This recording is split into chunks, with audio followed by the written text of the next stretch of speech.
Their fleet thought it had the advantage, until the human turned the tide.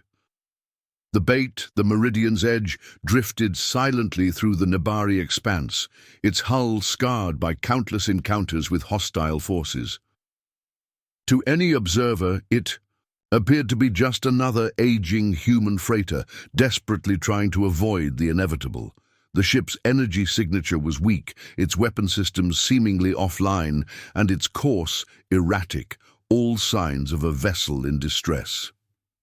Captain Marcus. Holloway stood on the cramped bridge, his weathered hands clasped behind his back as he studied the tactical display. At 52, he had the appearance of a man who had seen too much, grey streaking his brown hair, lines etched deep around his eyes, and a permanent tension in his shoulders. But those who looked closer might notice the calculating gleam in his gaze, the way his fingers unconsciously traced patterns against his palm as he worked through complex scenarios. "Contact bearing 27 Mark IV, announced Lieutenant Zara Okafor from the sensor station. Her voice carried the crisp efficiency of someone half his age, but Holloway had learned to trust her instincts completely. Sarkan heavy cruiser, Bloodfang class. She's running silent, but the gravitational distortion gives her away. Right on schedule, Holloway murmured. He turned to his communications officer, a lean man named Thomas Brennan, whose nervous energy barely contained his excitement. "Tommy, broadcast our distress signal again. Make it sound desperate." "Aye, sir." "Mayday, mayday. This is the merchant vessel Meridian's Edge. We've suffered catastrophic engine failure and are venting atmosphere. Please, anyone who can hear this—" "That's enough," Holloway interrupted. "They've heard us." The bridge fell silent, except for the steady hum of life support systems.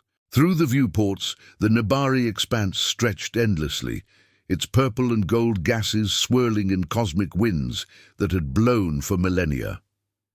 It was beautiful in its alien way, but Holloway had no time for aesthetics. This nebula would either be his graveyard or his greatest triumph. "Sir," Okafor called softly, "I'm reading multiple contacts now. 4 Sarkan vessels. They're dropping out of FTL at the edge of sensor range." "Excellent." Holloway's smile was cold as winter on Europa. "Execute Protocol 7. All stations, remember, we're just a helpless merchant crew. Act the part." As his crew began their performance, Holloway allowed himself a moment of grim satisfaction. The Sarkans had taken everything from him, his home, his family, his entire civilization. But they had made one crucial mistake. They had left him alive, and they had underestimated what a human could accomplish when he had absolutely nothing left to lose except his life, and that was a currency he was perfectly willing to spend. Trap. Springs War Captain Vorthak of the Sarkan Empire studied the pathetic human vessel through his command center's main viewer. The Meridian's Edge listed to starboard, atmospheric gases venting from what appeared to be multiple hull breaches. Perfect. Another easy kill to add to his growing reputation. "Signal the fleet," he commanded, his forearms manipulating different control surfaces simultaneously. The bridge of the Talon of Dominion buzzed with activity as his subordinates prepared for what they all assumed would be a routine extermination. Surround the human vessel. Full battle formation. The Sarkan fleet moved with practiced precision, 4 heavy cruisers forming a perfect killing box around the apparently helpless freighter. Their weapons powered up with audible hums that resonated through the ship's hulls, energy signatures bright enough to blind lesser sensors. Aboard the Meridian's Edge, Holloway watched the tactical display with the patience of a predator. Range. "To nearest hostile. 12,000 kilometers and closing," Okafor reported. "They're taking the bait perfectly, sir. Tommy, open a channel to the lead ship. Let's give them what they expect." The main screen flickered to life, showing War Captain Vorthak's intimidating form. The Sarkan stood nearly 3 meters tall, his chitinous exoskeleton gleaming under the harsh bridge lighting. his compound eyes fixed on Holloway with undisguised contempt. "Human," Vorthak's voice carried through the universal translator with mechanical precision. "Your species has been judged unworthy of existence. Prepare to—" "Please," Holloway interrupted, injecting just the right amount of desperation into his voice. "We're just merchants. We have families, cargo contracts. We've never harmed anyone." Vorthak's mandibles clicked in what might have been laughter. "Your entire species is a plague upon the galaxy. Today we cleanse one more ship." "Wait." Holloway reached towards something off-screen. "I'm transmitting our cargo manifest. Rare earth elements, medical supplies. Surely that's worth more than our deaths." The transmission ended abruptly as Vorthak closed the channel. On the Sarkan flagship, the war captain turned to his weapons officer. "Charge all batteries. We end this now." But as the Sarkan weapons reached full power, something extraordinary happened. The space around the Meridian's edge began to shimmer and distort. What had appeared to be leaking atmosphere suddenly revealed itself as a carefully orchestrated light show. Holographic projectors created the illusion of damage, while the ship's actual hull remained intact. "Sir," Okafor announced with barely contained excitement, "all mines are in position. The enemy formation is exactly where we want them." Holloway's expression shifted from desperate merchant to seasoned military commander in an instant. "Execute. Ghost Protocol. Let's show these bastards what happens when you corner a human." The hunt begins. The first indication that something had gone terribly wrong came when the Meridian's edge simply vanished. One moment, War Captain Vorthak was watching his prey through the main viewer, and the next, empty space stared back at him. His sensor operators' panicked chittering filled the bridge as readings fluctuated wildly across every spectrum. "Report." Vorthak's voice carried the edge of growing concern. "Unknown, War Captain. The human vessel has disappeared completely. No energy signature, no mass displacement, no—" The sentence ended abruptly as the blood serpent, the rightmost ship in their formation, erupted in a ball of superheated plasma. The explosion lit up the nebula like a newborn star, and the shockwave sent debris spinning through space in all directions. "Mines!" Someone screamed across the comm channels. "They've laid mines in our formation." But Captain Holloway wasn't using conventional mines. Hidden throughout the nebula were devices of his own design, gravitational distortion generators that could compress space-time just enough to create pockets of impossible density. When a ship passed through one of these pockets, the gravitational shear tore it apart at the molecular level. Aboard the now visible Meridian's edge, Holloway stood calmly at his command station, watching the chaos unfold. The ship's stealth systems, cobbled together from salvaged Terran military technology and his own innovations, had rendered them effectively invisible to Sarkan sensors. "Target the Void Striker next," he ordered. "Wait for my mark." "Lieutenant." Zara Okafor's fingers danced across her console, activating another of their hidden weapons. This time, it wasn't a gravitational distortion, but something far more insidious, a quantum resonance cascade that would cause the target ship's own weapons to overload and detonate. "They're trying to scatter," reported Ensign Kate Morrison, from the navigation station. At 26, she was the youngest member of Holloway's crew, but her ability to predict enemy movement patterns had saved their lives more times than he could count. "The lead ship is attempting to retreat." "Not today," Holloway said quietly. "Tommy, broadcast a message on all Sarkan military frequencies." "Channel open, sir." Holloway's voice, when it came, was calm and measured, the tone of a man who had already won. "War Captain Vorthak, this is Captain Marcus Holloway of the Terran Defense Command. You wanted to hunt humans. Congratulations. You found one." The second explosion came right on cue, the Void Striker consuming itself in a cascade of overloaded plasma conduits. 2 ships down, 2 to go, and the Sarkan still hadn't managed to land a single shot. "Impossible." Vorthak snarled into his communicator. "How are you doing this?" "You made the mistake of thinking that bigger ships and more firepower automatically mean victory," Holloway replied. "But you forgot something important about humans, War Captain. We don't just fight, we think." The art of war Captain Vorthak had commanded fleets across 17 star systems, crushing civilizations that had stood for millennia. He had never experienced anything like this. The human ship seemed to be everywhere and nowhere, striking with impossible precision while remaining completely untouchable. "Crimson Death, report your status," he barked into his communicator. The response came through heavy static. "War Captain, we're tracking multiple sensor ghosts. Every time we lock onto a target, it disappears. It's like the transmission cut off as another brilliant flash illuminated the nebula.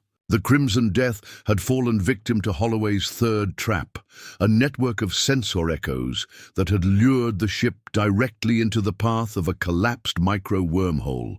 The resulting spatial distortion had folded the vessel in on itself, creating a brief, brilliant implosion. Aboard the Meridian's edge, Captain Holloway allowed himself a moment of satisfaction.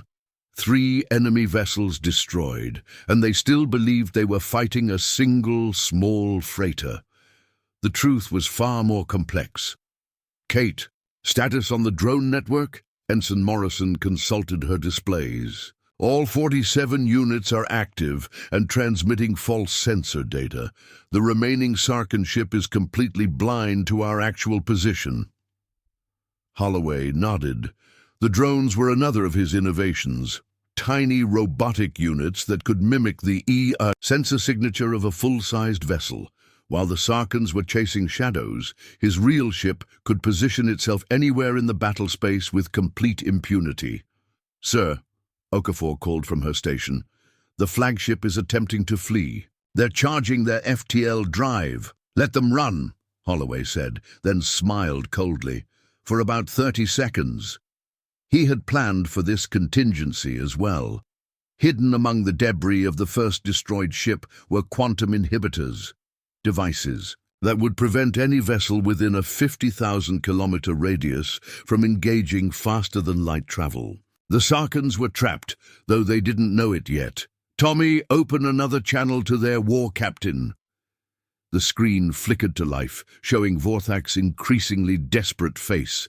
The Sarkans' compound eyes darted frantically around his bridge as damage reports flooded in from all stations. "You're wondering how this is possible," Holloway said conversationally. "How one human with an outdated ship managed to destroy 3 of your finest vessels. Would you like to know the secret?" Vorthak's mandibles clicked furiously. "Speak, human. You've spent centuries conquering civilizations through brute force. Bigger ships, more weapons, overwhelming numbers. But you never learned the most important lesson of warfare." Holloway's voice hardened. "The mind is the ultimate weapon. Everything else is just tools." On the tactical display, the final Sarkin ship attempted to jump to FTL, failed, and began a desperate acceleration toward the edge of the nebula. It wouldn't make it. Holloway had one final surprise waiting, a gravitational anchor that would drag the ship back into the killing field. "This is for Earth," he whispered. The legend born. The Talon of Dominion shuddered as invisible forces seized its hull, dragging it inexorably back toward the nebula's heart. War Captain Vorthak watched his instruments in growing horror as every attempt to escape failed. The human's traps seemed to anticipate his every move. "War Captain," his navigator reported with barely controlled panic. "We're being pulled back by some kind of gravitational field. It's artificial. Nothing natural could generate this kind of focused distortion." Through the main viewer, Vorthak could see the debris field that had once been 3 of the Empire's finest warships. Ships that had participated in the conquest of dozens of worlds, reduced to scattered atoms by a single human's ingenuity. "This is impossible," he muttered. No single vessel could carry weapons capable of this destruction. As if summoned by his words, The Meridian's edge materialized directly in front of his flagship, its worn hull somehow more menacing than any pristine warship. The human captain's voice filled the bridge once more. "You're right, War Captain. My ship doesn't carry weapons capable of destroying your fleet. But that's because I didn't need weapons. I needed understanding." Captain Holloway's image appeared on the screen, and for the first time, Vorthak truly looked at his opponent. This wasn't the desperate merchant he had expected to execute. This was a predator who had spent years planning this moment. Every trap you fell into was built from salvage technology and basic physics. Gravitational distortion generators constructed from modified mining equipment.